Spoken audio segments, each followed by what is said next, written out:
Oke, kali ini kita bakal bedah buku keren The Rules of Management dari Richard Templer. Buku ini isinya kayak kode-kode rahasia, aturan main tak tertulis, buat jadi manajer yang sukses. Coba deh kita jujur-jujuran. Kayaknya nggak ada deh anak kecil yang waktu ditanya cita-citanya apa, jawabnya, aku mau jadi manajer. Ya kan? Kebanyakan dari kita tuh kayak kejebak di posisi ini. Seringnya tanpa persiapan, dan tiba-tiba aja udah harus mimpin satu tim. Kutipan ini ngena banget ya. Tiba-tiba aja kita bertanggung jawab atas sekelompok orang yang isinya macam-macam. Kepribadiannya beda-beda, dan tugas kita adalah bikin mereka semua sukses bareng-bareng. Nah, ini dia tantangan utamanya. Coba lihat daftar ini deh. Penyihir, diplomat, hakim, gila kan? Ini nunjukin betapa banyaknya peran yang diharapkan dari seorang manajer.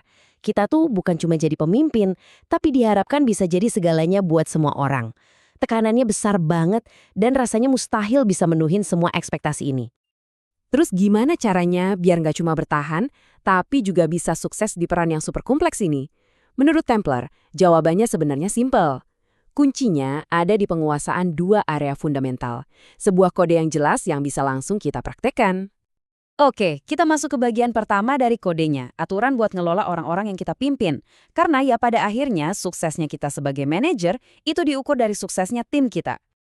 Nah, Templar ngasih 3 aturan yang kedengarannya mungkin agak aneh, tapi justru ampuh banget. Intinya cuma satu, manajemen yang hebat itu bukan soal kontrol, tapi soal pemberdayaan. Dan langkah pertama buat memberdayakan tim ini mungkin yang paling bikin deg-degan buat seorang manajer. Yaitu, biarin aja tim kita ngambil resiko. Ini dia nih, poin krusialnya. Membiarkan tim kita bikin salah, itu bagian penting dari proses belajar mereka. Emang sih, mungkin nanti kita yang harus beres-beres, tapi pelajaran yang mereka dapat itu bakal nempel selamanya. Ini bukan rugi, ini investasi jangka panjang buat kemampuan tim. Tapi, kalau mereka bikin salah, terus siapa yang tanggung jawab? Nah, disinilah kepemimpinan kita yang sesungguhnya diuji. Ini mungkin aturan yang paling berat, tapi efeknya luar biasa. Kalau ada yang salah, manajer hebat itu nggak akan pernah nunjuk-nunjuk jari. Mereka maju paling depan dan bilang, ini tanggung jawab saya. Sikap kayak gini ngebangun loyalitas yang nggak ada harganya. Tim bakal berjuang mati-matian buat kita kalau mereka tahu kita selalu pasang badan. Itu tadi kalau gagal. Gimana kalau tim kita berhasil?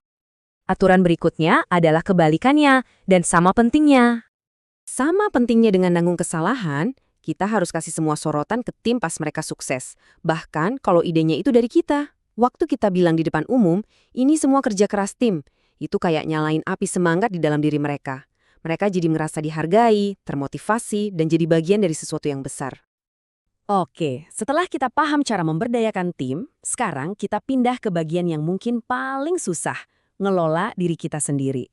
Karena, ya gimana mau mimpin orang lain kalau kita nggak bisa mimpin diri sendiri dulu? Ada 2 tipe manajer nih. Tipe kepala tertunduk yang kerjanya sibuk mademin api, kejebak sama masalah sehari-hari. Sebaliknya, ada manajer kepala tegak yang ngasih arah.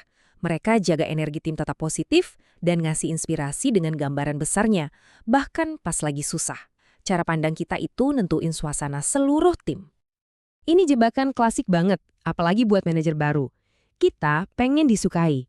Tapi kata Templer, tujuan kita itu bukan jadi teman mereka, tapi buat dapetin rasa hormat mereka. Rasa hormat itu yang bikin kita bisa ngambil keputusan sulit tapi adil. Kalau kita cuma pengen disukai, biasanya kepemimpinan kita jadi ragu-ragu dan gak efektif. Ini pertanyaan yang dalam banget. Coba deh, berhenti sebentar dan pikirin. Nanti, kalau anggota tim kita pindah kerja, kita pengen mereka cerita apa tentang kita? Sebagai mentor, visioner, atau orang yang adil? Warisan kepemimpinan kita itu dibangun dari sekarang, dari setiap interaksi kita tiap hari. Dan mungkin, cara terbaik buat ngebangun warisan itu secara mengejutkan? Sama sekali nggak ada hubungannya sama apa yang kita lakuin di kantor. Yap, sesimpel itu. Pulanglah. Templer bilang, manajer yang punya kehidupan seimbang dan bahagia di rumah, itu adalah pemimpin yang lebih baik. Mereka nggak perlu membuktiin apa-apa lagi di kantor. Mereka lebih tenang, lebih bijak, dan mimpin dengan lebih dewasa. Keseimbangan hidup itu bukan kemewahan loh, itu alat manajemen yang penting. Jadi, pas kita gabungin 2 set aturan ini, mengelola tim dan mengelola diri sendiri, kita dapat sebuah filosofi kepemimpinan yang utuh. Ini bukan lagi soal taktik, tapi soal pola pikir.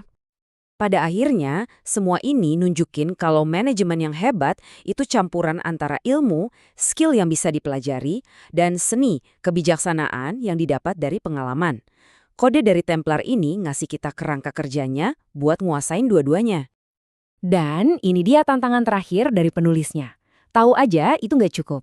Saya yakin banyak dari kita yang ngangguk-ngangguk setuju sama aturan-aturan ini. Masuk akal banget kan? Tapi pertanyaannya bukan kita tahu aturan ini atau enggak.